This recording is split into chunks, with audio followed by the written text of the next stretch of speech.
Continuando. Então, a igreja reformada na Holanda, ela se viu obrigada a sintetizar essas 5 doutrinas e a fazer uma exposição concisa dessas doutrinas em resposta às críticas do Armínio, né, que deram origem ao arminianismo. De outra forma, a Igreja Reformada ela não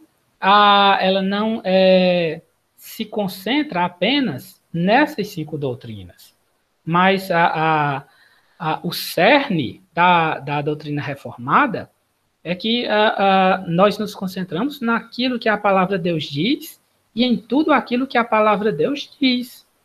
A doutrina reformada ela consiste em ter as escrituras como ponto central da sua doutrina e somente as escrituras. Somente as escrituras? Nada mais do que as escrituras. É isso que é ser reformado.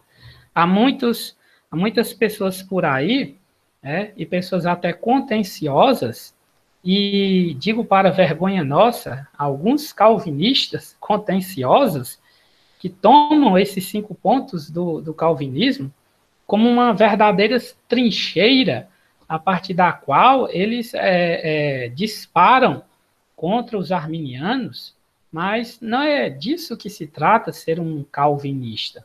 Não é se utilizar desses 5 pontos, dessas 5 doutrinas, para empreender discussões teológicas, para vencer discussões teológicas, para mostrar para alguém que nós estamos certos, ou que a doutrina calvinista é mais concisa.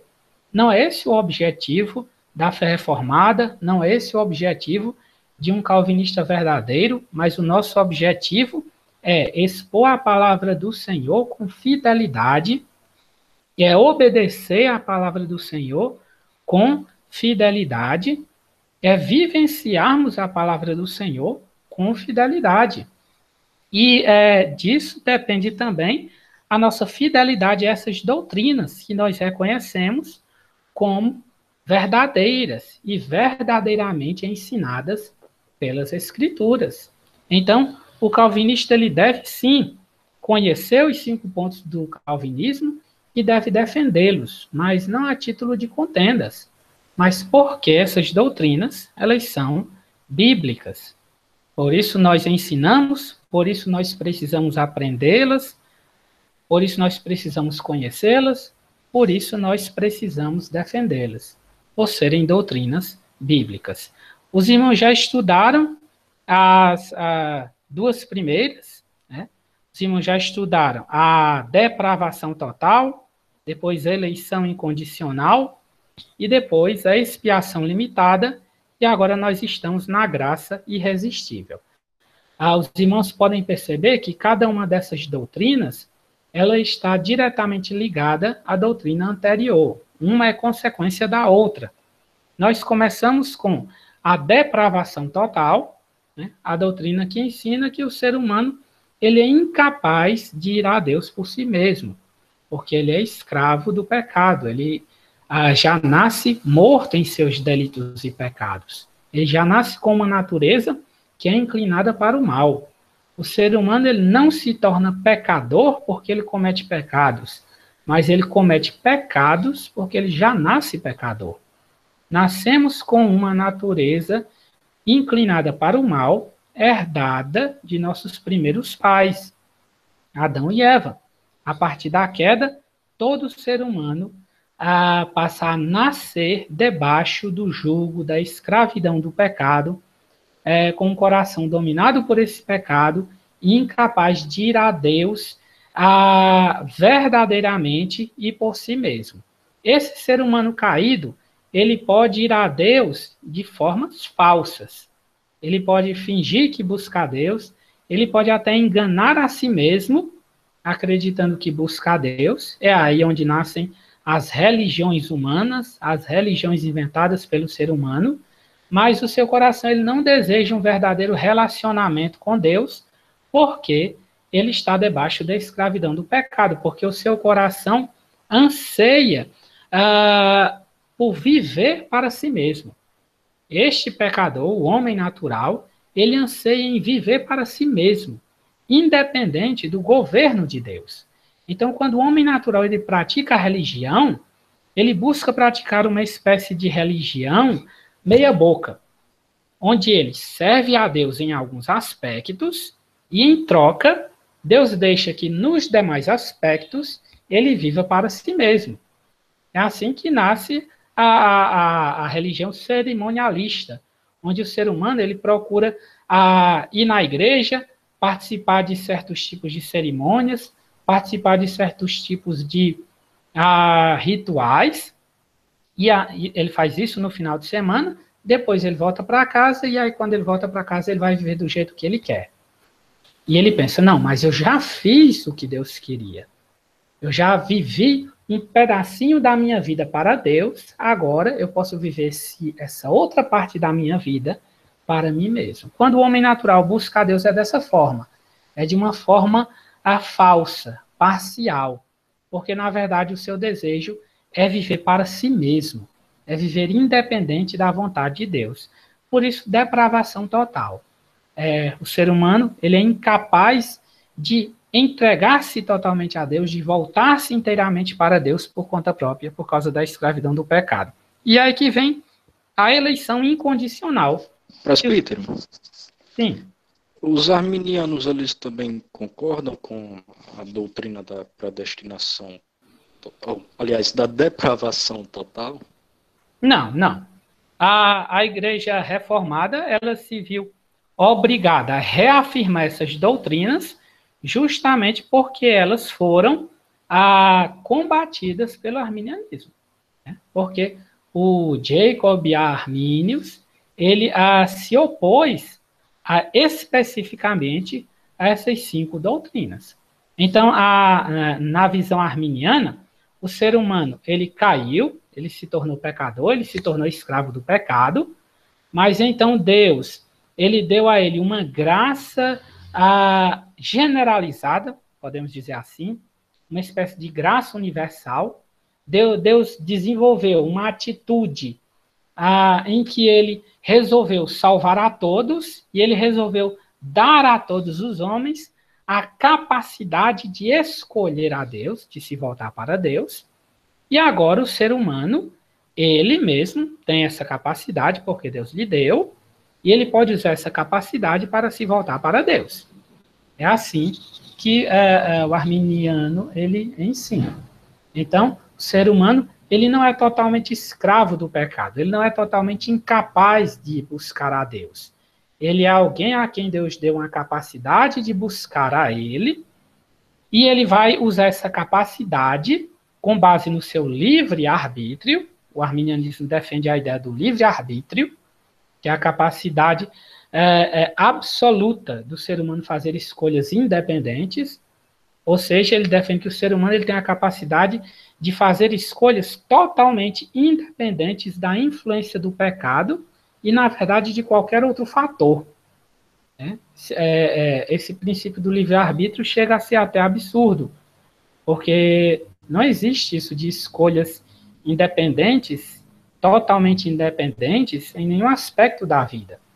Mas a ideia do livre-arbítrio no arminianismo, perdão, irmão, ela seria mais ou menos como lançar uma moeda para o alto e a moeda cair cara ou coroa. É uma liberdade totalmente absoluta, que não é influenciada por nenhum fator, é como uma moeda lançada para o ar que pode cair em qualquer um dos lados. Sim, meu irmão?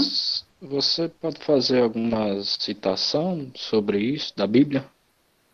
Citação sobre o quê? A questão do livre-arbítrio, que você disse que não posso, os arminianos porque querem assim, chega até a ser absurdo, mas eles devem sobre o citar livre-arbítrio também sobre a Bíblia. Sim. É complicado citar o livre-arbítrio na Bíblia, porque a Bíblia fala sobre como o homem é escravo do pecado. Ela absolutamente não fala sobre essa capacidade absoluta do homem de fazer escolhas, né? de escolher independente de qualquer fator, de qualquer influência externa. O que a Bíblia mostra? A Bíblia mostra o ser humano fazendo escolhas por influência do pecado, que é o estado natural do homem, ou o ser humano fazendo escolhas por influência da graça de Deus. Mas não o ser humano fazendo escolhas absolutamente livres, não determinadas por nenhum fator. Então fica um pouco complicado. Né? Nós poderíamos citar, sim, Juscelane? O irmão Mylon, né? Ele fez postou aqui no comentário uma citação de Romanos 3:11 que diz: não há ninguém que busque a Deus. Então já seria suficiente para dizer que não há essa ideia que os arminianos pregam. Sim, a Que o homem escritura é afirma, livre para escolher a Deus e tal. ela afirma isso de forma categórica, ainda que não fosse suficiente, haveriam inúmeras outras passagens, mas é exatamente o que é dito aí no texto de Romanos 3. Não há ninguém que entenda, não há ninguém que busque a Deus, todos se extraviaram e juntamente se fizeram inúteis, não há quem faça o bem, não há nenhum sequer. Paulo citando o Antigo Testamento, o Novo Testamento citando o Antigo Testamento e afirmando essa tendência depravada do ser humano, né? Usando o termo depravação total, essa tendência depravada do ser humano, de se recusar a buscar o seu Criador, se recusar a sujeitar-se ao seu Criador. Muitas vezes o ser humano ele até busca adotar uma atitude religiosa, mas mesmo quando ele faz isso, permanecendo na sua rebeldia, de forma parcial. Então, é uma obediência desobediente, porque ele procura obedecer a Deus, mas nos seus próprios termos. Ele procura servir a Deus, mas nos seus termos, querendo ele determinar os limites, a forma pela qual ele vai servir a Deus. Isso não é obediência, isso é rebeldia. Mas para que nós não fiquemos presos, vamos continuar. Devido à depravação total, à incapacidade do ser humano buscar a Deus, é que nós temos a eleição incondicional. Deus escolhendo salvar os homens de forma totalmente independente de qualquer característica desses seres humanos. Ou seja, Deus escolhendo por si mesmo, por sua própria e livre vontade. Aí nós temos algo interessante. Enquanto a doutrina arminiana vai afirmar que a vontade do homem é que é livre, nós afirmamos que a vontade de Deus em escolher o homem é que é livre. Deus, como Criador, é que é livre para escolher ou não salvar pecadores que não merecem ser salvos, que merecem simplesmente ser condenados, porque são criaturas que se rebelaram contra o seu Criador, que ultrapassaram a sua lei, que é santa, que é justa, que é boa, e que são incapazes de se voltar para esse Criador. Então, essas criaturas, que somos nós, elas não têm nenhum direito diante desse Criador. Mas esse Criador, por sua livre e espontânea vontade, por sua bondade, por sua generosidade, ele decide salvar alguns desses pecadores. E para demonstrar a sua própria bondade. Veja que, nesses termos, a salvação ela não tem o objetivo de demonstrar que algum ser humano merece ser salvo, ou merece ser perdoado, ou merece ser escolhido por Deus. Nada disso. A salvação tem o objetivo de demonstrar que Deus é quem é bom, misericordioso, generoso, ao perdoar e salvar pecadores que não merecem ser perdoados, que não merecem ser salvos. O foco, então, a glória, ela pertence a Deus. O que se destaca é a bondade de Deus, é a misericórdia de Deus, é a generosidade de Deus em perdoar e salvar pecadores que não merecem ser salvos, como o Igor colocou aí no chat, né? Efésios 2, versículo 1 até o versículo 10. Você lendo o texto, você vai ver Paulo, ele fazendo um contraste muito claro entre o que nós somos e o que Deus é. Entre o que nós fazemos e o que Deus fez. Ele mostra o que nós fazemos, e ele diz que Deus nos deu vida quando nós estávamos mortos em nossos delitos e pecados, quando nós andávamos segundo as inclinações da nossa carne, quando nós éramos escravos do príncipe das potestades do ar, quando nós éramos filhos da ira. A descrição que Paulo faz aí nesse texto de Efésios 2, a descrição do ser humano, ele mostra um ser humano totalmente caído, totalmente corrompido, totalmente indigno de ser amado por Deus. Um ser humano que só merece da parte de Deus a ira. E é por isso que ele diz, éramos filhos da ira. Então, merecedores da ira, destinados à ira de Deus, sem nenhum outro merecimento que não a ira, o furor de Deus.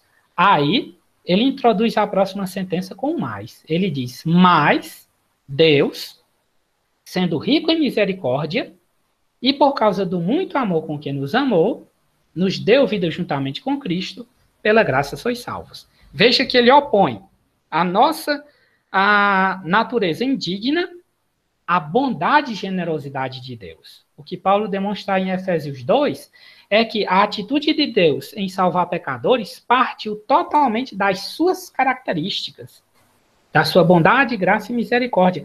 Ela não parte de nós.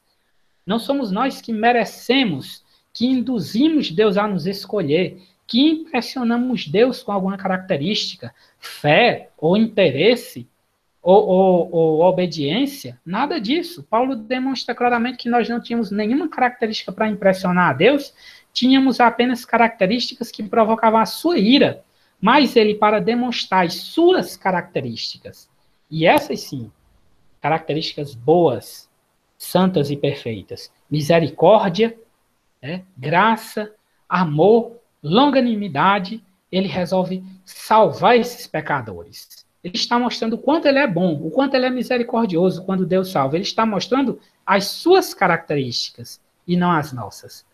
A sua bondade, a sua misericórdia e também o seu poder. O poder de Deus para salvar pecadores que não mereciam ser salvos sem deixar de ser justo. Porque a salvação, ela tem essa característica gloriosa. Através da nossa salvação, nós temos o Deus justo perdoando pecadores que mereciam ser condenados, mas sem deixar de ser justo. Imagine um juiz conseguindo libertar um criminoso que merecia ser condenado e ele conseguir fazer isso sem praticar injustiça, sem se tornar injusto. E como é que Deus faz isso? A eleição incondicional vai levar à expiação limitada. É que ele mesmo, Deus, na segunda pessoa da Trindade, na pessoa do Filho, ele assume a culpa desses criminosos, desses pecadores. Eles se tornam de nós, ele assume a nossa culpa diante dele mesmo. Quando eu digo Deus diante dele mesmo, eu estou falando o Filho diante do Pai. Ele se torna o nosso representante diante do Pai, ele assume as nossas culpas diante do Pai e ele paga pelas nossas culpas diante do Pai. E quando uma dívida é paga, mesmo que não tenha sido paga por você, se você tem uma dívida e essa dívida é paga, ainda que não tenha sido paga por você, você ainda deve alguma coisa? É claro que não. Claro que não. Se eu tenho uma dívida enorme no comércio e eu não posso pagar essa dívida e alguém vai lá e paga essa dívida, a dívida ficou paga. Não fui eu que paguei, eu não podia pagar por ela, mas ela ficou paga, a minha conta fica zerada, e foi isso que Cristo fez por esses escolhidos de Deus, por esses que Deus resolveu salvar. Ele veio e pagou a sua dívida. E aí nós temos aí o Mylon citando Colossenses 3, versículos 6 e 7. Ele pegou o escrito de dívida que era contra nós, a nossa dívida, e ele encravou ela na cruz, porque ele pagou por ela. Ele pegou a nota promissória, que representava a nossa dívida, e ele cravou na cruz. Ele rasgou a nossa dívida, Cristo Jesus, porque foi ele quem pagou por ela, não fomos nós. E isso é expiação limitada. Por quê? Porque Cristo fez isso pelos eleitos de Deus, pelos escolhidos de Deus. O arminianismo vai ensinar que essa morte expiatória de Cristo foi em favor de toda a humanidade. Mas isso cria um paradoxo, cria algo ilógico, porque se Cristo pagou a dívida de toda a humanidade, então toda a humanidade estaria salva, porque o sacrifício de Cristo foi perfeito, porque o sacrifício de Cristo, ele realmente anula todos os pecados daquele por quem Cristo morreu. Mas é claro que a Escritura afirma que, podemos até dizer, a maioria das pessoas não será salva, será condenada. Né? Muitos são chamados, poucos são escolhidos. Fazei todo o possível para entrar pela porta estreita, porque larga é a porta e espaçoso o caminho que conduz à perdição, e muitos são os que entram por ela. Então, o sacrifício de Jesus, ele se tornaria invalidado por algo que o ser humano realiza. Isso no pensamento arminiano. E aí, voltamos à questão do livre-arbítrio. Seria o livre-arbítrio que tornaria inválido esse sacrifício de Cristo. Porque apesar de Cristo ter morrido por um ser humano, esse ser humano ainda teria a liberdade de escolher se aceitaria esse sacrifício ou não, e aí não adiantaria nada Cristo ter morrido por ele. Porque o arminianismo ele vai ensinar a expiação ilimitada, no sentido de uma expiação feita em favor de todos os seres humanos, enquanto nós ensinamos uma expiação limitada. Cristo, o pastor que morre pelas suas ovelhas. Eu dou a minha vida pelas minhas ovelhas, como ele vai dizer lá no Evangelho de João. Então, ele veio para morrer por aqueles que o Pai escolheu. Todos estavam perdidos, ninguém merecia ser salvo. Depravação total. Deus escolhe salvar alguns desses para manifestar a sua graça, a sua misericórdia, a sua bondade, o seu poder. Isso é eleição incondicional. É Deus escolhendo salvar pecadores porque Ele quis. E não porque esses pecadores tenham merecido de alguma maneira. E aí Deus envia o seu Filho para salvar esses pecadores sem que ele deixe de ser justo. O justo morrendo pelos injustos para que eles possam ser perdoados, para que eles possam ser salvos. Então Deus envia o seu Filho para morrer por esses que ele escolheu salvar. E aí nós chegamos no ponto em que nós estamos, graça irresistível. O que significa graça irresistível? Significa que aqueles pecadores indignos, depravação total, escolhidos soberanamente pelo Pai, eleição incondicional, antes da fundação do mundo, e redimidos através do Filho, que é a expiação limitada, redimidos através do Filho em sua obra, serão irresistivelmente trazidos pelo Espírito para Cristo, para que sejam salvos. Então, a graça irresistível é o Espírito Santo de Deus, trazendo para Cristo aqueles por quem Cristo morreu. Aqueles que o Pai escolheu antes da fundação do mundo e que estão aí no mundo de pecado. E que estão aí escravos do pecado. Eles não desejam a Deus, eles não amam a Deus. Não, foi Deus quem amou eles primeiro. Deus os amou antes da fundação do mundo. E Cristo morreu por eles. Já faz mais de 2000 anos. Cristo morreu por essas pessoas. Mas quando é que essas pessoas virão para Cristo? Quando é que essas pessoas estarão a salvo em Cristo? Não é quando elas escolherem vir a Cristo, porque elas são incapazes de fazer isso. Elas não desejam a Deus, elas não amam a Deus. Elas não se interessam por Deus. O apóstolo Paulo vai dizer lá na primeira carta aos Coríntios, logo no capítulo 2, que o homem natural, ele não compreende as coisas de Deus e sequer ele é capaz de compreendê-las porque elas lhe parecem loucura.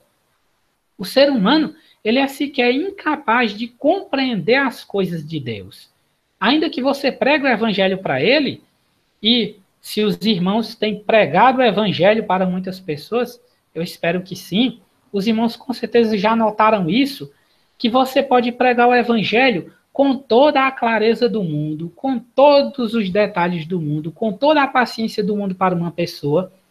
Você praticamente desenha o evangelho para ela, e depois que você explica tudo para ela, ela diz, mas não estou interessado não.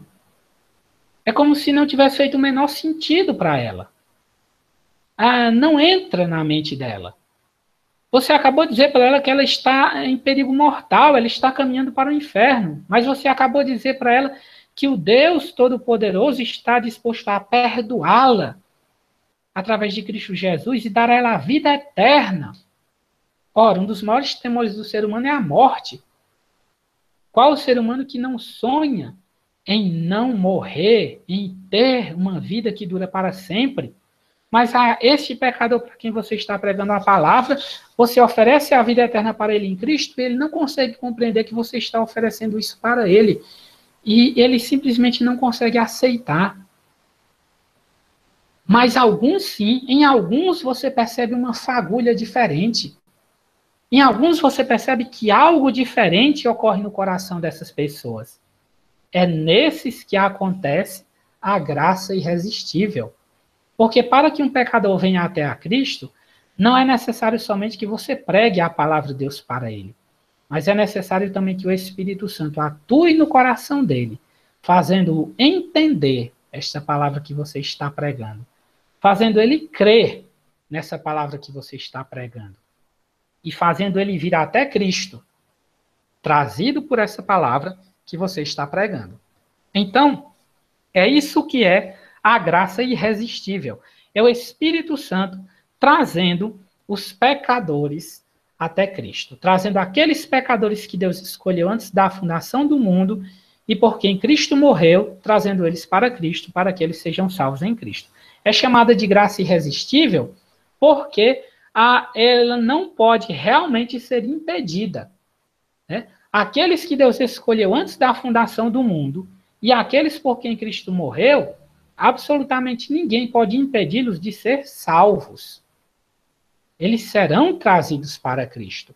O Espírito Santo, que tem poder para convertê-los, para convencê-los, para transformá-los, cuidará de trazê-los para Cristo.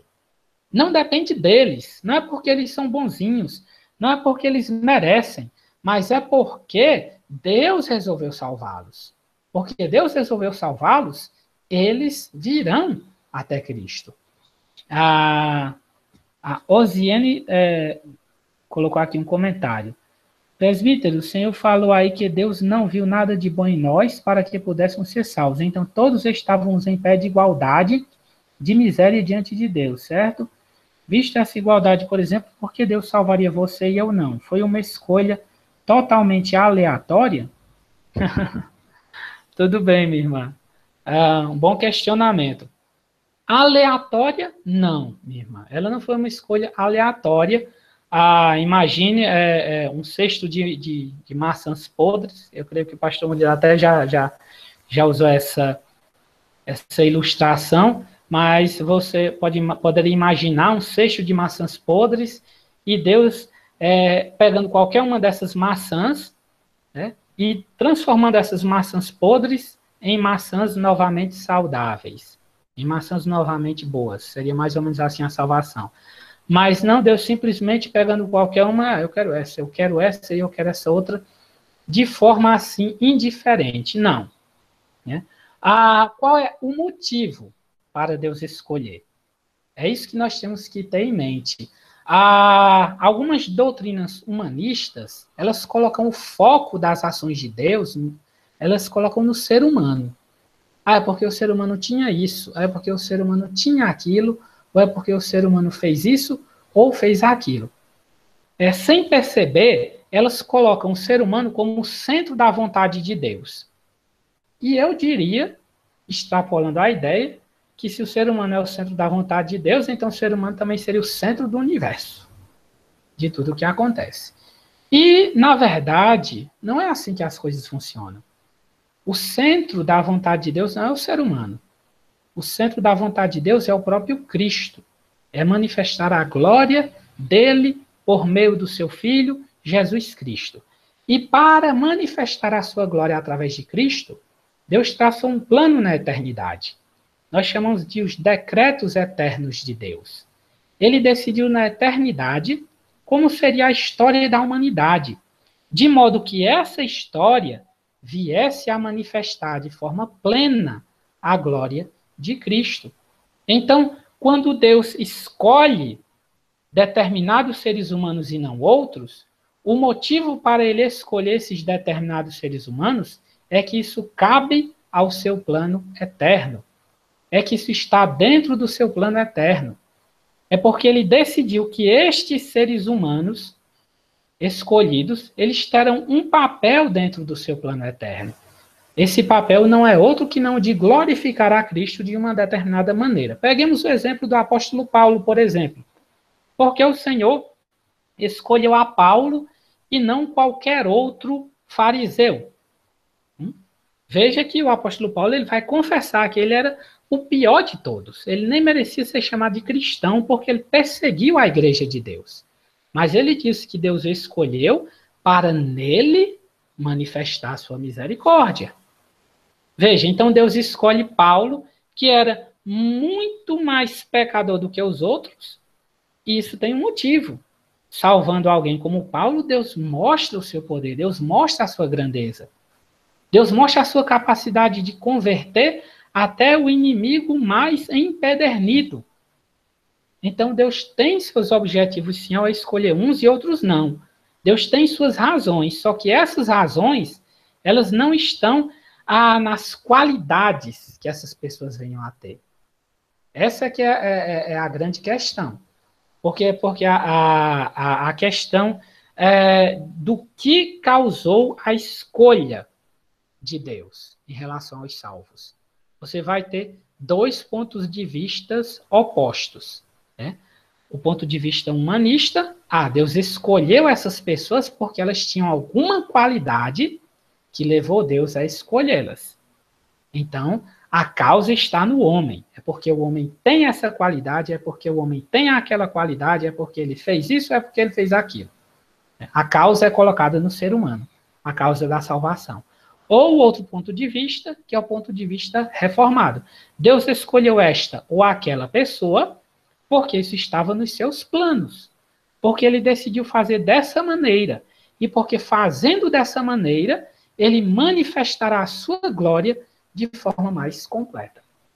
Então, tudo em função do seu plano de manifestar a sua glória através de Cristo. Não de uma forma arbitrária, não de uma forma indiferente, mas de uma forma planejada. Entretanto, a causa sempre está no próprio Deus, no seu próprio plano, nos seus próprios objetivos. Eu espero ter respondido claramente. Claramente é um pouco difícil, no meu caso, mas espero ter respondido a questão da irmã. Vamos continuar. Nós estamos falando sobre graça irresistível. Graça irresistível é o Espírito Santo trazendo os eleitos de Deus para Cristo, para que eles sejam salvos através de Cristo, e ela é irresistível. Por quê? Porque se trata da realização do plano de Deus. Ora, Deus decidiu salvar alguns, e Cristo morreu por esses que Deus decidiu salvar. E agora eles não serão salvos? Algo impedirá Deus de pôr em prática esse seu plano? Algo barrará esse plano de Deus? Algo se constituirá num obstáculo intransponível para esse plano de Deus? Será que acontecerá algo como um não da parte do pecador que impedirá o plano eterno de Deus? Imagina Deus, na eternidade, eu escolhi salvar Mylon.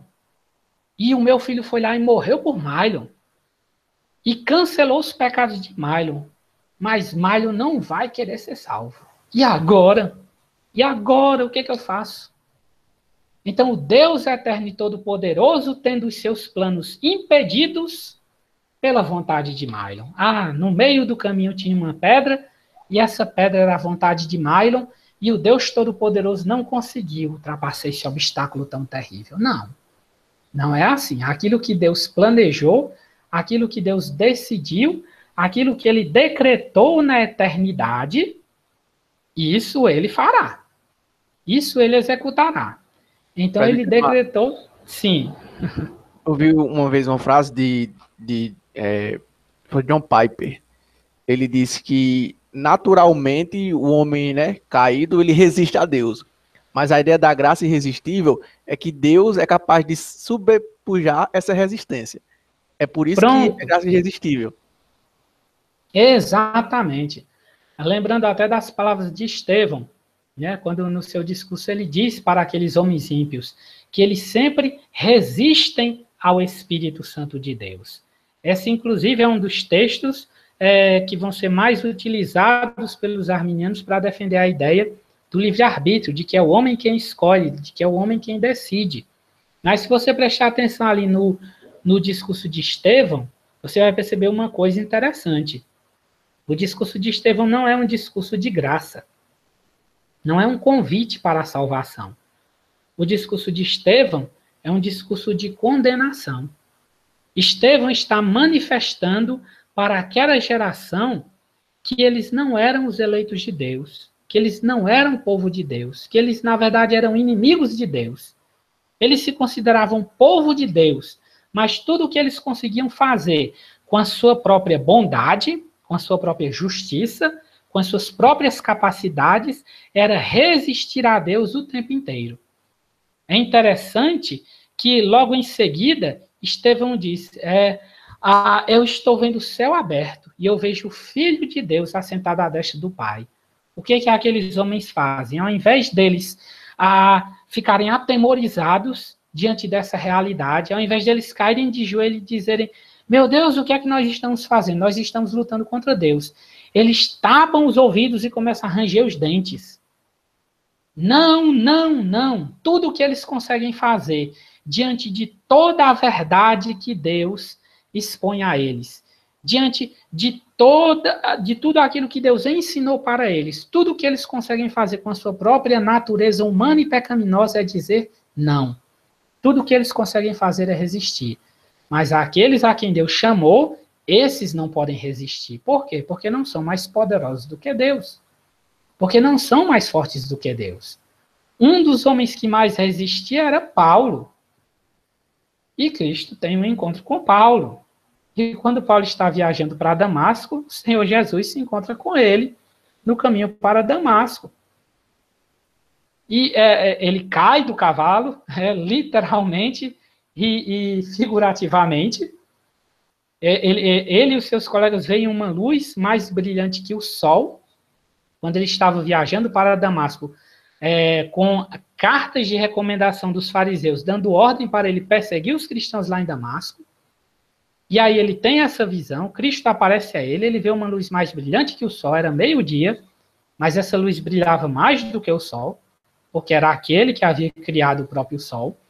E ele cai por terra e somente ele ouve a voz de Cristo. E Cristo diz para ele, Saulo, Saulo, por que você me persegue? É duro para você recalcitrar contra os aguilhões. E os aguilhões, nesse caso, não são os ferrões dos escorpiões, mas aquele instrumento que o vaqueiro, que o pastor, que o criador de animais usa para espicaçar o boi. É aquela vara com um pedaço de metal na ponta, com uma ponta de metal, um gancho de metal, um ferrão de metal, e que ele usa para espicaçar os animais, principalmente aqueles touros bravos no curral que ficam arremetendo contra as paredes do curral, e ele vai lá e espicaça, né? E ele obriga aqueles animais bravios a entrar na linha, utilizando aquele aguilhão. O que Deus está dizendo para Paulo, o que Cristo está dizendo para Paulo naquele momento você vai sofrer muito resistindo a esses aguilhões, Paulo. Mas não adianta. Você vai fazer o que eu quero. Você vai para onde eu quero, porque eu quero. Essa é a graça irresistível de Deus. É Deus nos salvando porque Ele quer. É Deus nos trazendo para Cristo porque Ele quer. E como isso é maravilhoso, meus irmãos. Como isso nos traz uma sensação infinita de segurança. Porque se Deus quer, quem pode impedir aquilo que Deus quer? Se dependesse de nós, se nós... Sim, meu irmão. Eu tive a impressão de que você falou que Deus salvou aquela pessoa, mas ela dissesse, não, eu não queria ser salvo, mas Deus me salvou, então tudo bem. Essa que a gente pode entender por isso.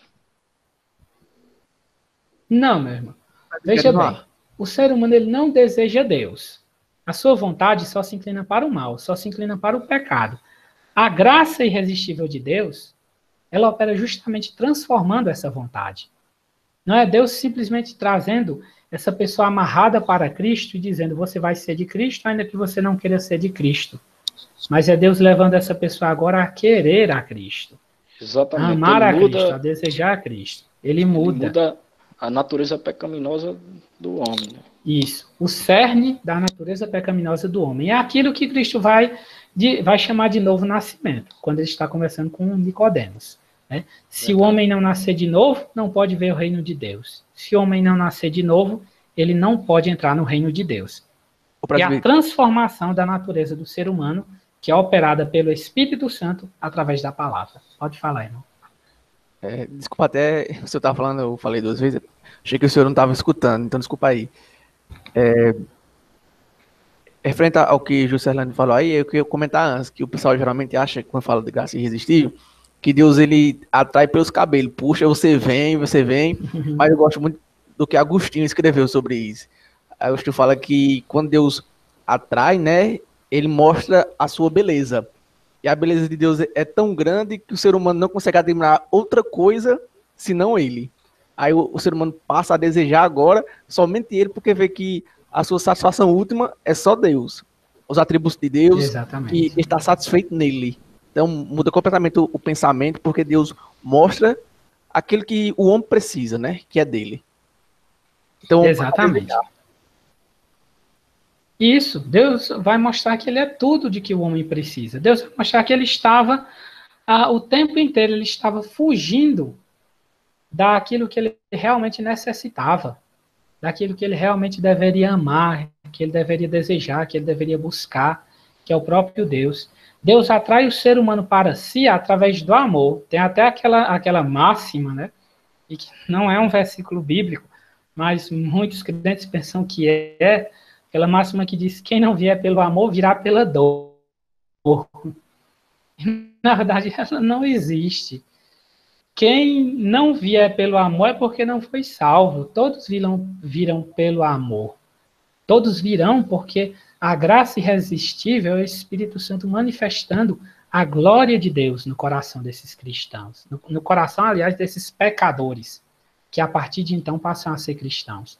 Passam a vir até Cristo, trazidos por esse amor, trazidos por essa fé, por essa confiança, né, por essa certeza de que Deus é o seu Deus, por essa certeza de que Deus lhe amou, por essa certeza de que Deus lhe perdoou em Cristo, e ele vem até Deus. Né? Ele vem até Deus movido por esse novo sentimento colocado no seu coração pelo Espírito Santo de Deus.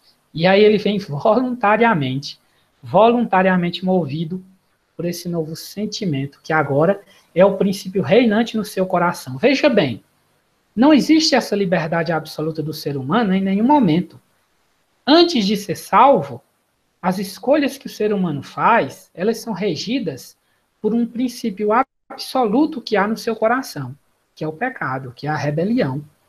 Esse desejo de reinar sobre si mesmo. É aquilo que Satanás semeou no coração de Eva lá no Éden. Sabe quando Satanás diz para ela, não é verdade que vocês morrerão, mas vocês serão como deuses, conhecedores do bem e do mal. Aquela frase, meus irmãos, a palavra de Deus ela é maravilhosa. E em cada frase você encontra um compêndio teológico inteiro. Nessa frase, Satanás resumiu o que é o pecado. Ele estava dizendo para Eva, com todas as letras, o que era o pecado. E ela escolheu o pecado. Ele não enganou ela, mas ele disse o que ela iria fazer e ela fez. Porque o pecado é isso, é o ser humano querendo ser o seu Deus. É o ser humano querendo escolher por conta própria, querendo ser independente de Deus. Foi esse desejo que Satanás semeou no coração do homem. Você será como Deus, conhecedor do bem e do mal. Esse conhecedor do bem e do mal significa você é alguém que decide o que é bom e o que é mal. Você é alguém que por conta própria sabe o que é bom ou o que é mal. Sabe aquele jovem rebelde que quando o pai vai repreender ele, ele diz, eu sei o que é melhor para mim. Eu sei, eu não preciso que ninguém me diga. Bom, foi essa rebelião que Deus semeou no coração do ser humano. O ser humano que agora ele escolhe o que ele quer. Ele faz o que ele quer. Ele busca o que ele quer. Ele é regido por esse desejo. Esse desejo é o pecado. E é por isso que ele não se sujeita a Deus. E quando ele é trazido para Cristo pelo Espírito Santo, ele passa a ser regido por um outro princípio. E esse outro princípio é o desejo por Deus. É a fé, é o amor. É esse desejo que o arrasta para Deus. Da mesma forma como antes ele sentia um desejo que o arrastava para longe de Deus, que era o desejo de ser independente do seu Criador, era o desejo de ser dono do seu próprio nariz. Na nossa cultura, essa expressão ela é muito exaltada, ela é muito valorizada pelas pessoas. Ser dono do seu próprio nariz. Na mente de um cristão isso não cabe. Nós sabemos que nem nós mesmos, e nenhum pecador, e nenhuma criatura, e nenhum ser neste universo é dono do seu próprio nariz. Porque o dono do nosso nariz é Deus. Mas Satanás ensinou o ser humano a querer ser dono do seu próprio nariz. No lugar de Deus, no lugar do seu Criador.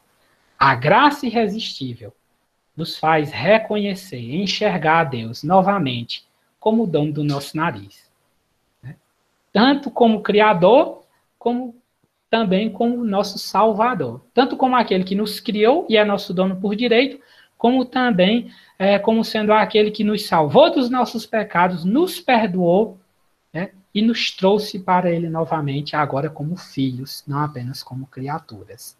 Então, meus irmãos, é isso que é a graça irresistível. Esse princípio sendo aplicado em nosso coração. Eu gostaria que os irmãos lessem algumas referências. Eu vou pedir para os irmãos lerem. Atos 2, versículos 46 e 47. Eu vou pedir para o Juscelândio ler. Eu vou pedir para a Osiene, se estiver com o microfone, ler Atos 13, 48. Eu vou pedir para o irmão Mylon, professor Abinadab, está sem microfone. Ler Tito 3, versículos 3 até o 7.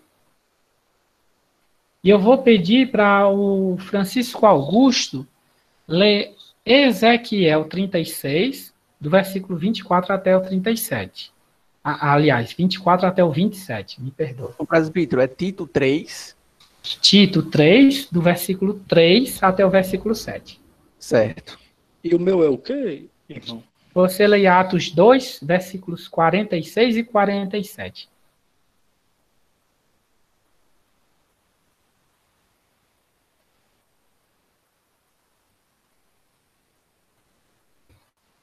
Posso ler, né? Pode. Bem,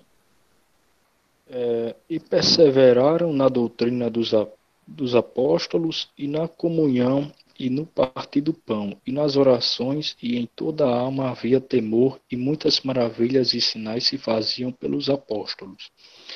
E todos os que criam estavam juntos e tinham tudo em comum, e vendiam suas propriedades e fazendas e repartiam com todos, segundo cada um havia de mister. E perseverando unânimes todos os dias no templo, e partindo o pão em casa, comiam juntos com alegria e singeleza de coração, louvando a Deus e caindo na graça de todo o povo. E todos os dias acrescentava ao Senhor à igreja aqueles que haviam de salvar. E todos os dias acrescentava o Senhor à igreja aqueles que havia de salvar. Em outras traduções, aqueles que iam sendo salvos. Então, nós vemos aí o Senhor acrescentando os salvos à igreja. Não eram os apóstolos que traziam essas pessoas para a igreja. Não eram os cristãos que traziam essas pessoas para a igreja, e nem eram essas pessoas que vinham para a igreja. Mas o Senhor que trazia elas para a igreja, para Cristo. Atos 13, versículo 48. Eu pedi para a irmã Osiane ler. Isso. Ouvindo isso, os gentios alegraram-se e bendisseram a palavra do Senhor, e creram todos os que haviam sido designados para a vida eterna. Então, ouvindo a palavra de Deus, nessa ocasião aí, os gentios se alegraram, os gentios creram, mas quais foram os que creram? Todos os que haviam sido destinados para a vida eterna. Né? Então, o Senhor sempre trazendo para Cristo aqueles que ele escolheu antes da fundação do mundo e por quem Cristo morreu. Tito 3, versículos 3 até o 7, eu acho um texto muito esclarecedor em relação a esse tema. Então, foi o irmão Mylon que eu pedi para ler. Pode ler aí, Tito 3, do 3 até o 7. Porque também nós éramos, no outro tempo, insensatos, desobedientes, extraviados, servindo a várias concupiscências e deleites, vivendo em malícia e invejas, odiosos, odiando-nos uns aos outros. Mas quando apareceu a benignidade e amor de Deus, nosso Salvador, para com os homens, não pelas obras de justiça que houvéssemos feitos, mas segundo a sua misericórdia, nos salvou pela lavagem da regeneração, da renovação do Espírito Santo, que abundantemente ele derramou sobre nós por Jesus Cristo, nosso Salvador, para que, sendo justificados pela sua graça, sejamos feitos herdeiros segundo a esperança da vida eterna. É maravilhoso esse texto, e bem completo. Paulo começa descrevendo o seu estado anterior de depravação total. Ele diz, porque nós também outrora éramos nécios, desgarrados, escravos de toda sorte de prazeres. Veja que ele se inclui nisso. Ele diz, nós éramos desse jeito. Mas quando se manifestou a graça e a benignidade do Senhor, e como foi que essa graça se manifestou? Através do lavar regenerador e transformador do Espírito Santo, não por obras de justiça que eles houvessem feito, ou seja, Paulo procura deixar bem claro que isso não havia sido provocado por eles mesmos, por algo que eles haviam feito, mas era algo que vinha inteiramente de Deus. Quando se manifestar a graça de Deus na vida deles, e essa graça se manifesta através do Espírito Santo, através do seu lavar regenerador e renovador, transformador. Quando o Espírito Santo leva o Evangelho até eles e transforma eles, então o Espírito Santo traz eles até Cristo, para que eles sejam salvos através de Cristo. Sim, Juscelândio? Irmão, há como pregar a graça irresistível e a depravação total ao mesmo tempo? Caminha aí, claro. Mas se uma depende exatamente da outra, a depravação total indica que o ser humano é incapaz de escolher a Deus por si mesmo. A graça irresistível ensina que é Deus quem traz o pecado até ele. Não, assim, graça resistível. Não tem nessa... né, assim, os arminianos? Eu acho complicado. Então, mas tem uma denominação, que eu me lembrei agora, me bateu essa curiosidade. Tem uma denominação que prega isso, sabe? Que a graça de Deus é resistível, mas que pregam também a depravação total do homem. Olha, meu irmão, nesse mundo é capaz da pessoa pregar qualquer coisa. Só que é preciso um malabarismo tremendo. Mas que dá para as pessoas pregarem qualquer coisa, dá. Mas, assim... Só não é a verdade. Porque, por exemplo, a depravação total, ela deixaria o homem incapaz de escolher a Deus, não é isso? Só que aí a graça resistível, no caso como você falou, iria contrariar. Né? Se o homem seria incapaz de escolher a Deus, e se Deus, a sua graça, ele apenas oferece, e ele espera o ser humano aceitar, então todos acabariam se perdendo. Deus ofereceria a graça a seres humanos que não poderiam aceitá-la, e aí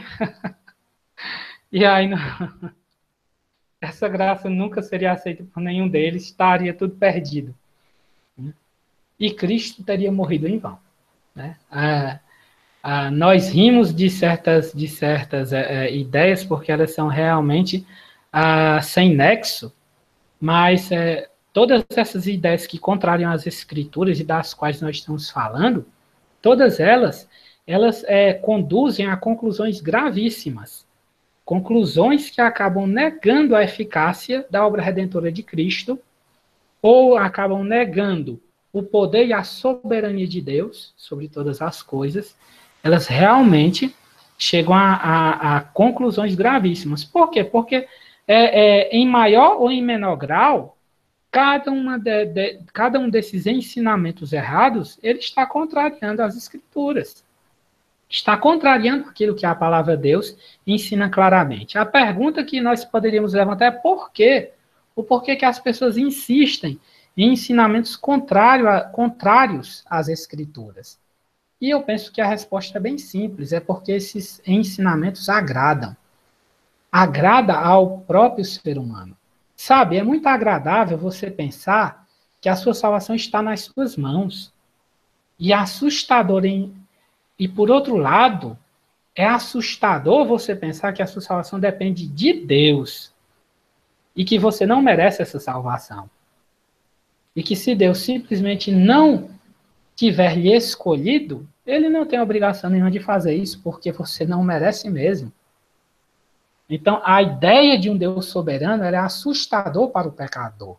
Já a ideia de que ele escolhe, de que ele é senhor do seu destino, de que tudo, em última análise, em último caso, depende dele mesmo, a ideia de que a palavra final será dele, eu decidirei no final se quero ou não, se aceito ou não, se irei para o céu ou não, essa ideia é muito confortável para o pecador. E tantas outras ideias que contrariam as Escrituras. Por isso, muitos se deixam levar por elas. Eu comparo essa ideia de que Deus ele oferece a salvação a todos, ele mandou Cristo morrer por todos, e aí ele espera que o pecador escolha. Eu comparo com a ideia de um criminoso diante do tribunal e um juiz que olha para esse criminoso e diz, bem, você é quem escolhe. Você quer ir para a cadeia ou não quer? Se você quiser ir para a cadeia, eu mando você para a cadeia. Se você não quiser ir para a cadeia, eu não mando. Porque é você quem escolhe, é você quem decide. Mas qual é o criminoso que tem o direito de escolher se vai ser condenado pelos seus crimes ou não? Qual é o criminoso, qual é o culpado que tem esse direito? E nós teríamos esse direito de escolher, depende totalmente de nós. Escolhemos se seremos condenados ou se seremos salvos. Isso é totalmente ilógico. A Escritura mostra Deus escolhendo salvar pecadores. Ezequiel 36, versículos 24 até o 27, eu pedi para o irmão Francisco Augusto ler. Se o irmão puder, estiver aí com o microfone. 24 ao 27. Ezequiel 36, do 24 ao 27. Ok, ótimo. Então, pois eu os tirarei das nações, os ajuntarei do meio de todas as terras, e os trarei de volta para a sua própria terra. Aspergirei água pura sobre vocês, e vocês ficarão puros. Eu os purificarei de todas as suas impurezas e de todos os seus ídolos. Darei a vocês um coração novo e porei um espírito novo em vocês. Tirarei de vocês o coração de pedra e lhes darei um coração de carne. Porei o meu espírito em vocês e os levarei a agirem segundo os meus decretos e a obedecerem fielmente às minhas leis. Aí nós temos o Senhor lá no Antigo Testamento, através do profeta Ezequiel, descrevendo a obra salvadora que ele realizaria na vida do seu povo. E você vai perceber algo muito interessante aí nesse texto, é que em nenhum momento Deus atribui alguma ação ao seu povo, não. Todas as ações são dele. Ele diz, eu que vou trazer vocês das nações, eu vou aspergir água pura sobre vocês, eu vou colocar o meu espírito em vocês, eu vou tirar o seu coração de pedra e lhe dar um coração de carne, eu que vou colocar os meus mandamentos no coração de vocês, eu vou colocar o meu espírito dentro de vocês, eu vou fazer que vocês andem nas minhas leis, nos meus mandamentos e obedeçam eles. Veja Deus aí descrevendo tudo como uma obra dele, porque é uma obra dele. Porque a salvação é Deus realizando a sua obra em nós, é o Deus Trino.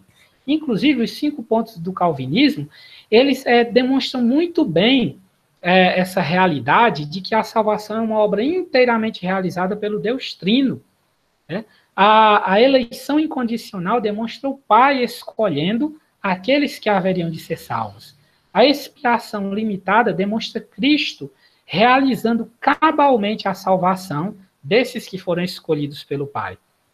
Não foi Cristo realizando algo para possibilitar a salvação dessas pessoas, e isso ainda seria dependente dessas pessoas fazerem algo ou não, mas ele realizando inteiramente o Deus Filho.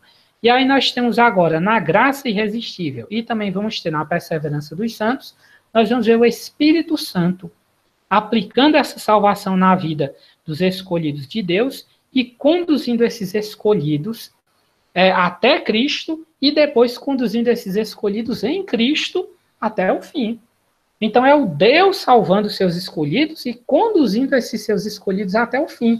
Observe que dessa perspectiva a salvação ela é algo absolutamente certo, garantido, porque não é algo realizado por seres humanos frágeis, fracos, imperfeitos, mas é algo totalmente realizado pelo Deus soberano, pelo Deus que não falha, pelo Deus que não erra. Só para que nós possamos prosseguir, nós já passamos um pouquinho do horário, já são 8h15, mas então a graça irresistível é o Espírito Santo trazendo esses pecadores até Cristo, esses pecadores escolhidos até Cristo. E como ele faz isso? Ele utiliza determinados instrumentos para fazer isso. Ele utiliza a palavra e ele utiliza o cristão, que vai levar essa palavra até essas pessoas. Então, é curioso, cada cristão que o Espírito Santo salvou e que ele trouxe até Cristo, agora passa a ser um instrumento nas mãos desse mesmo Espírito Santo para levar essa palavra aos outros e trazer os outros até Cristo. Porque quando se fala de graça irresistível, quando nós dizemos que aqueles que Deus escolheu, eles inevitavelmente virão até Cristo, porque os planos de Deus não podem ser impedidos, então alguns respondem. Nesse caso, a evangelização se torna desnecessária, porque vai ser impossível essas pessoas se perderem. De alguma forma, elas vão ter que vir até Cristo. De alguma forma elas virão, é impossível que elas se percam. Mas quem disse que Deus não nos deu um papel dentro desse plano eterno? E o papel é sermos os instrumentos nas mãos do Espírito Santo para levarmos essa palavra até essas pessoas, para que eles creiam e se convertam. O nosso papel dentro desse plano eterno é sermos a grande comissão que Deus nos deu. É sermos os mensageiros que, levados pelo Espírito Santo, vão levando as boas novas ao mundo, anunciando essas boas novas ao mundo inteiro, para que os escolhidos de Deus que ainda estão aí no mundo ouçam, creiam pelo Espírito Santo e venham até Cristo, trazidos pelo Espírito Santo. Só eles vão crer. Só esses vão crer. Os demais não vão. Os demais, deixados por Deus à mercê da sua própria natureza, e veja que coisa interessante, os demais são aqueles que ficam por sua própria conta. E eles provam que são culpados e são dignos de condenação. Porque ao serem deixados por sua própria conta, a sua escolha é não. A sua escolha é rejeitar a Deus. A sua escolha é dizer não para o Evangelho. Na salvação, Deus mostra algo muito interessante, porque ele mostra que o ser humano por si só, ele é incapaz de escolher a Deus. Ele demonstra isso claramente naqueles que se perdem. Porque aqueles que se perdem são aqueles que Deus deixou por conta própria. O Evangelho é pregado a eles. E se eles são bonzinhos, e se eles são merecedores, e se eles desejam a Deus, por que quando o Evangelho é pregado a eles, eles por sua própria conta não dizem sim.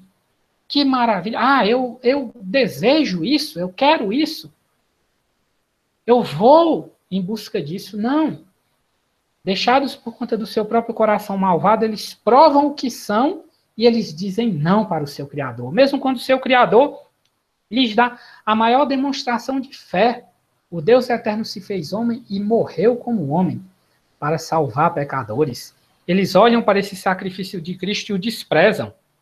E dizem, não, eu não preciso disso, não.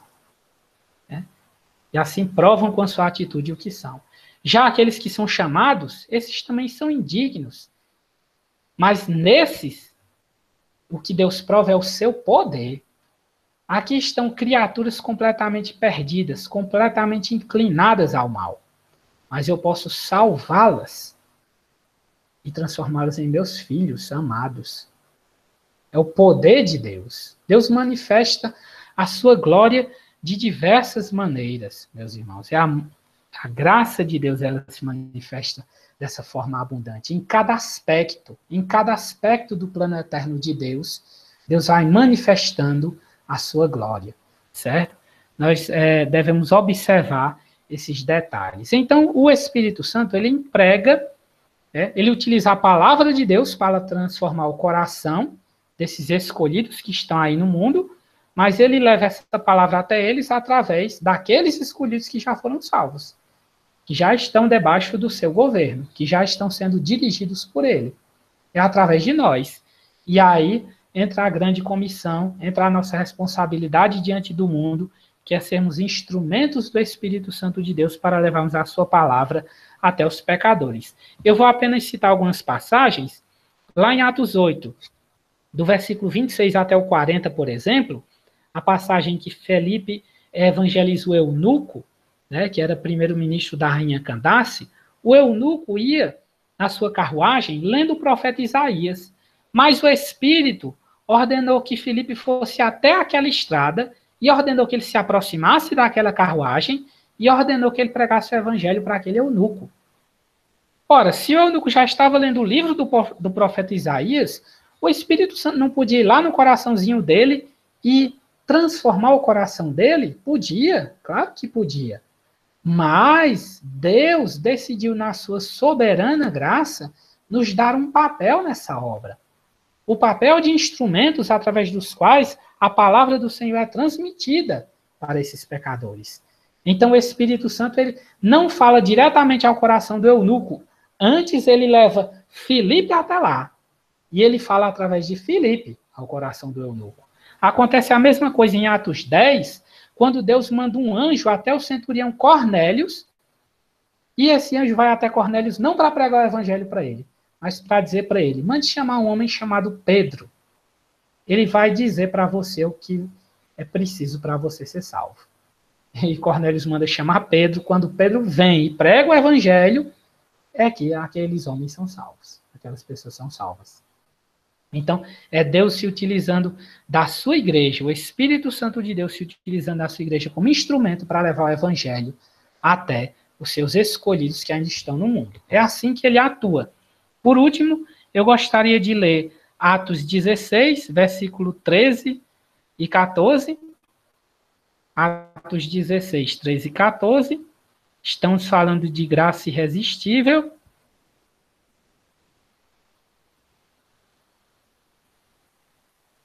E essa passagem aí, os irmãos já devem ter lido algumas vezes nesses estudos, ela ilustra muito bem essa graça irresistível em ação. Diz assim, no sábado saímos da cidade para junto do rio, onde nos pareceu haver um lugar de oração, e assentando-nos falamos às mulheres que para ali tinham concorrido. Certa mulher chamada Lídia, da cidade de Tiatira, vendedora de púrpura, temente a Deus, nos escutava. O Senhor lhe abriu o coração para atender às coisas que Paulo dizia. Versículo 15, depois de ser batizada, ela e toda a sua casa nos rogou, dizendo, se julgais que eu sou fiel ao Senhor, entrai em minha casa e aí ficai, e nos constrangeu a isso. Então nós temos Paulo pregando o evangelho naquele lugar, mas o Espírito Santo abrindo o coração daquela mulher para que ela cresça no evangelho para que ela fosse salva, né? Isso é que é graça irresistível, meus irmãos. Se você crê no Senhor Jesus, se você entendeu o Evangelho, se você enxergou que estava perdido e enxergou que Cristo é a sua salvação, não se ache alguma coisa, não se orgulhe como se isso tivesse procedido de você mesmo, porque foi o Espírito Santo quem operou isso em você. Toda a glória da salvação pertence a Deus. Pertence ao Pai que escolheu, que resolveu amar pecadores que não mereciam ser amados. Pertence ao Filho que morreu por pecadores que não mereciam o seu sacrifício. Pertence ao Espírito Santo que transforma esses pecadores que estavam mortos em seus delitos e pecados e os traz para Cristo. Essa é a obra da salvação, essa é a graça irresistível, é o Espírito Santo de Deus nos trazendo irresistivelmente para Cristo. Amém. Os irmãos quiserem fazer mais algum comentário, pergunta ou reclamação por nós passarmos do horário, que fale agora, ou cale-se até a próxima reunião, ou deixe para reclamar em particular. Mas terminamos aqui, meus irmãos. Muito bem, nenhuma reclamação. Acabou o espaço para reclamações. Acabou o tempo, vamos orar. Vamos terminar o nosso estudo nessa noite. Qualquer dúvida, os irmãos podem colocar aí nos comentários. Qualquer outro questionamento, podem até me passar em particular pelo WhatsApp. Fiquem à vontade. E é claro, qualquer dúvida que eu tenha deixado no ar, podem tirar no próximo estudo com o pastor Murilo, que tem mais bagagem para fazer isso. Vamos orar terminando nosso estudo nessa noite. Ó Pai bendito, Deus glorioso,